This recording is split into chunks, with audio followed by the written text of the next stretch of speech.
BBC যে এই news করলো কিংবা বাংলাদেশে যেই ইস্যুটি নিয়ে মূলত করেছে, সবাই আমরা বুঝতে পারছি যে এই আন্তর্জাতিক অপরাধ ট্রাইব্যুনালে যে মামলা কার্যক্রম দৃশ্যমান আছে, এটিকে প্রভাবিত করার জন্য বা করানোর জন্য এই যে নিউজের একটি সংশ্লিষ্টতা আছে বলে খোদ চিফ প্রসিকিউটরের কথায় উঠে এসেছে। তিনি বলেছেন যে এটি বিবিসি বের করেনি, বের করেছে হলো তাদের আইসিটির অর্থাৎ বাংলাদেশে আন্তর্জাতিক অপরাধ ট্রাইব্যুনালের তদন্ত টিম, তারা এই অডিওটি সার্চ করে বের করেছে। তার মানে এটির সঙ্গে আপনি কোনো যোগসূত্র পাচ্ছেন বা এর সঙ্গে আরো কিছু আছে? আপনি যদি একটু বলেন ডক্টর নুরুন নবী। এটা সহজভাবে বলতে গেলে এটা একটা গভীর ষড়যন্ত্রের অংশ। শেখ হাসিনা মাননীয় প্রধানমন্ত্রী, তার সরকারকে ক্ষমতাচ্যুত করা হয়েছে আন্তর্জাতিক এবং দেশীয় ষড়যন্ত্রের মাধ্যমে, এবং সেটা ছিল মিথ্যাচার, ফলস ন্যারেটিভ তৈরি করে গত 15 বছরে জনগণকে ধোঁকা দিয়ে গত বছর এই সময়ে শেখ হাসিনাকে ক্ষমতাচ্যুত করা হয়েছিল। শেখ হাসিনা ইচ্ছা করলে ক্ষমতায় থাকতে পারতেন, কিন্তু তিনি ব্লাডশেড চান নাই, তিনি জনগণের ক্ষতি হোক সেটা চান নাই।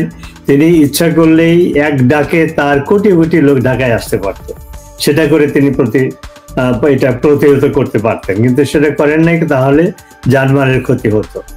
তারপরে তার যে সিকিউরিটি ফোর্স ছিল তাদেরকে অর্ডার দিলে সেটাও তিনি করতে পারতেন, কিন্তু তিনি এই ব্লাডশেড অ্যাভয়েড করার জন্য, জনগণের যাতে জানমালের ক্ষতি না হয় সেটা অ্যাভয়েড করার জন্য তিনি ভারতে চলে গিয়েছেন এই হত্যাকাণ্ড বন্ধ করার জন্য। আর এখন আইরনি যে তার বিরুদ্ধে সেই অভিযোগটা আনা হয়েছে, যেটা তিনি ইচ্ছা করলে ক্ষমতায় থাকতে পারতেন, এবং যেটা তিনি করেন নাই সেই অভিযোগটা আনা হয়েছে।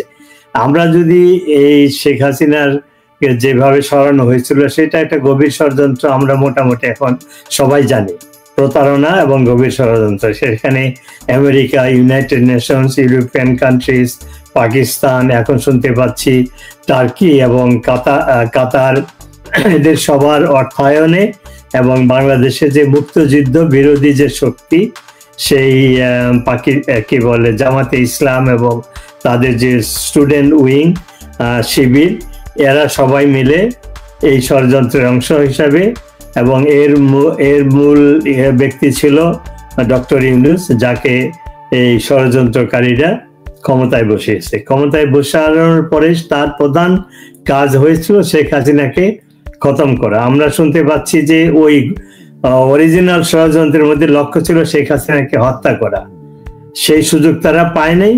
এখন এই ক্যাঙ্গারু কোর্ট বসিয়ে আইনের মাধ্যমে তাকে মৃত্যুদণ্ড দেওয়ার যে একটা ষড়যন্ত্র, তাদের এই যে বিবিসির যে রিপোর্টটা, আমি মনে করি সেটা তারই একটা অংশ।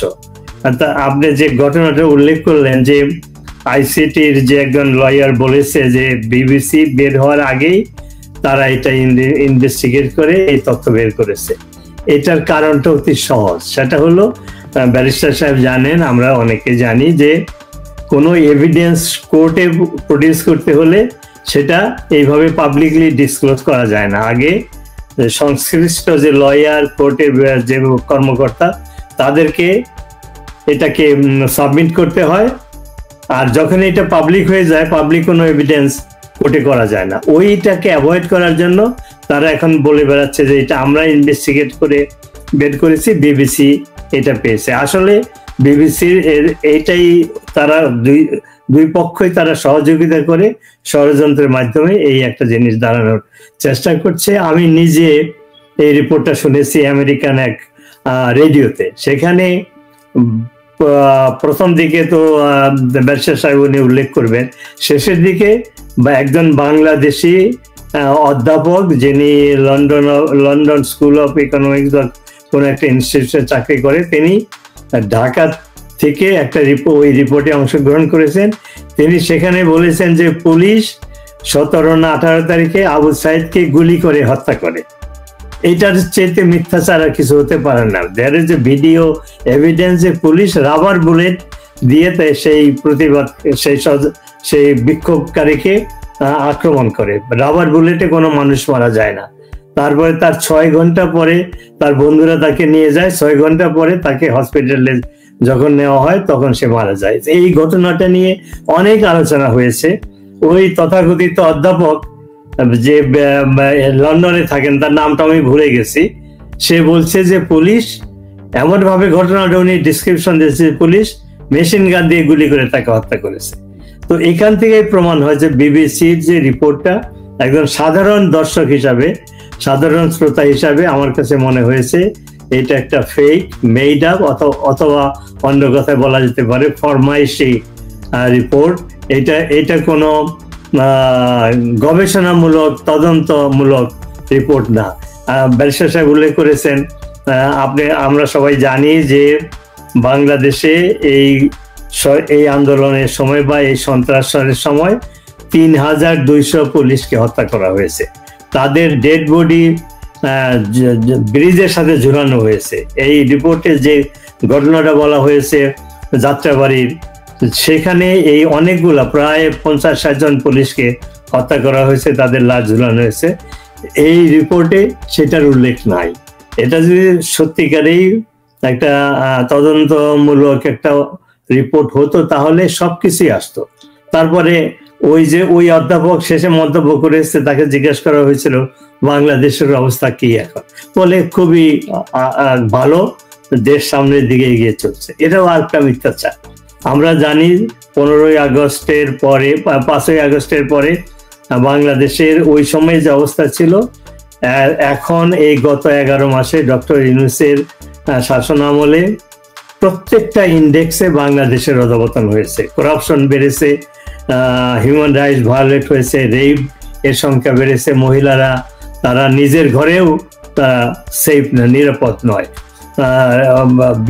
আওয়ামী লীগ বা আওয়ামী লীগের নেতাকর্মীদের বাড়িঘর লুট হচ্ছে, আগুন দেওয়া হচ্ছে, লক্ষ লক্ষ মানুষকে অ্যারেস্ট করা হয়েছে। সব ইন্ডেক্সে দেশের অবস্থা এমন পর্যায়ে গিয়েছে, এটাকে বলা যেতে পারে একটা ফেইল্ড স্টেট, যেটার সাথে তুলনা করা যেতে পারে আফগানিস্তান, ইরাক, লিবিয়া ইত্যাদিদের সাথে। একজন অধ্যাপক, যেহেতু তারটা আমি মনোযোগ দিয়ে শুনেছি সেজন্য বারবার তার কথা বলছি, একজন লন্ডনে অধ্যাপনা করেন এই ব্যক্তি কিভাবে এই মিথ্যাচার করতে পারে? নিশ্চয়ই এটা গভীর ষড়যন্ত্রের একটা অংশ। যেভাবে শেখ হাসিনাকে, তার অ্যাডমিনিস্ট্রেশনকে ক্ষমতাচ্যুত করা হয়েছিল, সেইটারই একটা অংশ। যখন দেখা যাচ্ছে বাংলাদেশের মানুষ ইউনূস সরকারকে সমর্থন করছে না, ইউনূস যাদেরকে বলে যে এরা আমাকে অ্যাপয়েন্টমেন্ট দিয়েছে, আমার নিয়োগকর্তা, সেই তথাকথিত ন্যাশনাল সিভিল এনসিপি, সেই পার্টির জনসমর্থন চলে যাচ্ছে। বিএনপির সাথে লন্ডনে 5.5 কোটি টাকা খরচ করে এসে তারেকের সাথে চুক্তি করে একটা ক্ষমতা ভাগাভাগির চুক্তি করেছিল, সেটাও ঠিকমতো কাজ হচ্ছে না।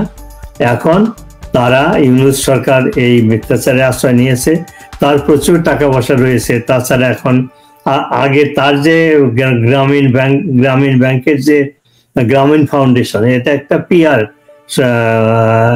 প্রতিষ্ঠান, এর মাধ্যমে সে নিজের আত্মপ্রচার করতো। এখন তার অ্যাক্সেস রয়েছে সরকারের ফান্ডে। সবকিছু মিলে, এছাড়াও সেই আমরা যে অভিযোগগুলো শুনি যে ডিপ স্টেট, জর্জ সরোসের ফান্ডিং এ শেখ হাসিনার সরকারকে ক্ষমতাচ্যুত করা হয়েছিল, এবং ডোনাল্ড ট্রাম্প আমেরিকান প্রেসিডেন্ট নিজেই বলেছে যে $29 মিলিয়ন ইউএসএইড এর এজেন্সির থেকে গিয়েছে বাংলাদেশে সরাসরি। যাদের কাছে গেছে তাদের মধ্যে একজনের মাত্র 2 জন এমপ্লয়ি, সে পেয়েছে মিলিয়নস অফ ডলার্স। কয়েকদিন আগে এইরকম একটা টক শোতে আমেরিকাতে এক ইয়াং অধ্যাপকের সাথে আলোচনা হয়েছিল। সে বলছিল যে আমাদের একটা বিশ্ববিদ্যালয়ের নেটওয়ার্ক ছিল, এবং তারা এই আন্দোলনের পক্ষে মিথ্যাচার করেছে। তারা কেন করেছে? পয়সার বিনিময়ে, টাকার বিনিময়ে। কারণ আপনি যদি এই টাকাগুলো অ্যাড আপ করেন, আমি একটা নিউজে শুনেছি যে এই গত 15 বছরে $200 মিলিয়ন বেশি ইউএস ডলার খরচ করা হয়েছে বাংলাদেশে শেখ হাসিনাকে ক্ষমতাচ্যুত করার জন্য। এইগুলো যদি টাকায় কনভার্ট করে আপনি ভাগ করেন, তাহলে এই যে 1 লক্ষ 1.5 লক্ষ লোক যে রাস্তায় নেমেছিল, সবার ভাগে টাকা ভাগ পেয়েছে তারা। এই সমস্ত অধ্যাপক, ইন্টেলেকচুয়াল, তারাও টাকা পেয়েছে। যদি একজনের একটা সংগঠন যেখানে 2 জন এমপ্লয়ি, সে যদি মিলিয়ন অফ ডলার পেয়ে থাকে, তাহলে বাকিরা কি এই টাকার ভাগ পায় না? নিশ্চয়ই। তো কাজেই এই যে বিবিসি রিপোর্ট, এটা মিথ্যাচার, বায়াস। বিবিসির মতো একটা প্রতিষ্ঠান এইরকম কাজ করতে পারে, অবিশ্বাস্য। আমি ব্যারিস্টার জয়নাল আবেদিনকে ধন্যবাদ জানাই যে তিনি তাদেরকে নোটিশ দিয়েছেন, তাদের বিরুদ্ধে অ্যাকশন নেওয়ার চেষ্টা করছেন। বাই দি ওয়ে, আমি এখন শেষ করব। নিউ ইয়র্কে একটি মুক্তিযুদ্ধের পক্ষের একটি প্রতিষ্ঠান রয়েছে, 71-এর প্রহরী, প্রো লিবারেশন গ্রুপ। আমরাও বিবিসিকে আমরা নোটিশ পাঠাবো মিথ্যাচারের অভিযোগ এনে। ধন্যবাদ। জি, আমি আবার আসবো আপনার কাছে, ব্যারিস্টার সাইদ আবেদিন। আবার একটু আপনি যদি এবার একটু বিস্তারিত বলেন, আর অভিযোগ যেগুলো করেছেন সেখানে কোন পয়েন্টগুলো উল্লেখ করেছেন এবং কি বলেছেন, একটু বিস্তারিত যদি বলেন। Thank you. এটা বেশ বড়, আমি খুব সংক্ষেপে বলার চেষ্টা করব। কয়েকটা পয়েন্ট, সবগুলো পয়েন্ট আলোচনা করব না। এখানে যে কয়েকটা পয়েন্ট আমি তুলে ধরেছি, প্রথম একটা পয়েন্ট, টেকনিক্যাল একটা পয়েন্ট নিয়ে আলোচনা করি। টেকনিক্যাল পয়েন্টটা হচ্ছে আপনার, তারা এই অডিওটা আপনার এয়ারশট নামে একটা প্রতিষ্ঠান দিয়ে পরীক্ষা নিরীক্ষা করিয়েছে, এবং বিবিসি বলছে, আমি এটা পড়ি, কোট, এয়ারশট found no evidence the speech had been edited or manipulated and said it was highly unlikely to have been synthetically generated. এবং বিবিসি কি করেছে যে এটা তাদের একটা মেইন এভিডেন্স হিসেবে ব্যবহার করেছে, যে এটার উপর ভিত্তি করে তারা সিদ্ধান্ত নিয়েছে যে এটা ওনারই কথা। কিন্তু বিবিসি এইটা ওনার কথা এরকম দাবি করতে পারে না, কারণ এয়ারশট নিজেই এটা দাবি করেনি। এয়ারশট কি বলেছে আবার বলি, যে it is highly unlikely to B fake, মানে এটা ফেক হওয়ার সম্ভাবনাটা খুব কম, কিন্তু ফেক না, অ্যাবসলিউটলি এটা ফেক না, এয়ারশট কিন্তু এটা বলেনি। অথচ বিবিসি নিজে কনক্লুড করতেছে এয়ারশটকে কোট করে, রেফার করে, যেটা ফেক।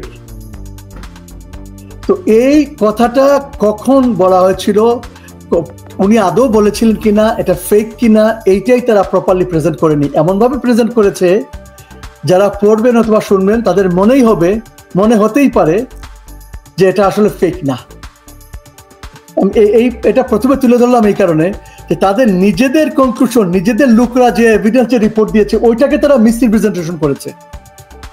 তাদের দায়িত্ব ছিল সাথে সাথে বলা যে এটা ফেক না, এই কনক্লুশনে আমরা পৌঁছতে পারি না, কারণ আমরা যাদেরকে দিয়ে পরীক্ষা করেছি এরা কনক্লুসিভলি এটা ফেক না, এটা বলে নেই। দেখেন, এটা কিন্তু আরেকটা পিকচার দেয়। তো যারা শুনছেন বা দেখছেন বা পড়ছেন তারা তো ভুল বুঝবেন, ভুল পারসেপশন পাবেন। এটা আমি শুরুতে বললাম, কারণ এই ইস্যুটা খুব ইম্পর্টেন্ট। তো আরেকটা ইস্যু বলি, যেমন একটা কথা হচ্ছে যে এই যে এই রেকর্ডিংটা আপনার ওনারা বিবিসি রেফার করেছে টবি ক্যাডম্যানকে। টবি ক্যাডম্যান হচ্ছে প্রসিকিউশন টিমের লিগ্যাল অ্যাডভাইজার। আপনার টবি ক্যাডম্যান বলেছে যে the recordings are critical for establishing her role. এইটা কোট করে বিবিসি বলছে যে ওনার রোলটা, মানুষ হত্যার রোলটা ওনার রোল ছিল, এবং বিবিসি এই কনক্লুশনে পৌঁছে গেছে, এই জাজমেন্ট দিয়ে দিয়েছে বিবিসি। এটা একটা খুব সাধারণ এবং স্বাভাবিক জার্নালিস্টদের অ্যাটিটিউড বা অ্যাপ্রোচ বা এথিক্স বা কন্ডাক্ট বা রেগুলেশন বলতে পারেন, যাই বলেন, প্র্যাকটিস বলতে পারেন। যখন আপনি একটা সাইডের লয়ারের বা একটা সাইডের রিপ্রেজেন্টেটিভের কোনো মন্তব্য তুলে ধরবেন, আপনার অটোমেটিকলি এই নিউজটাকে নিউট্রাল করার জন্য আদার সাইডের লয়ার, যেমন উনি ছিলেন প্রসিকিউশনের লয়ার, ডিফেন্সের লয়ার, অথবা একজন নিউট্রাল ইন্ডিভিজুয়াল যিনি ডিফেন্সের প্রসিকিউশনের লোক না, যিনি নিউট্রাল ভাবে ইন্ডিপেন্ডেন্ট একটা মতামত দিতে পারবেন, এইরকম একজন লয়ারের কাছ থেকে অপিনিয়ন এখানে নিয়ে দেওয়া উচিত ছিল। ওনারা কিন্তু এটা দেন নাই। ওনারা প্রসিকিউশনের অভিযোগ তুলে ধরছেন, এবং ওনারা ওই প্রসিকিউশনের অভিযোগের প্রেক্ষাপটে উনি ওনার অর্ডারে মানুষ মারা হয়েছে, এই কনক্লুশন ওনারা পৌঁছে গেছেন এবং এই নিউজটা ওনারা দিয়েছেন এবং দিচ্ছেন। মানে কি সুন্দর, এটা বোঝা যায় যে প্রসিকিউশনের লিগ্যাল কেস ওনারা রিপ্রেজেন্ট করছেন, প্রসিকিউশনের পক্ষের লোকজন ওনারা। একটা মিডিয়া বিবিসির কাছ থেকে তো এটা আমরা আশা করি না। এটা মাঝে মধ্যে বিবিসি করে, একটু আগে নরনভাবে যেটা বলেছিলেন সেই ডব্লিউএমডির ব্যাপারে মাঝে মধ্যে করে, এই জন্য শাস্তিরও ব্যবস্থা আছে, এই জন্য অনেকের শাস্তি হয়েছেও। আপনার ওই অফকম শাস্তি দিয়েছে, অনেক টাকা ফাইনও করেছে বিভিন্ন সময়। এটা অহরহ হয় না ইংল্যান্ডের মতো দেশে, মাঝে মধ্যে হয়। এটা একটা এগুলোর একটা এক্সাম্পল। আর একটা এক্সাম্পল বলি, আপনি ইন্টারেস্টিং এক্সাম্পল, যেমন ধরুন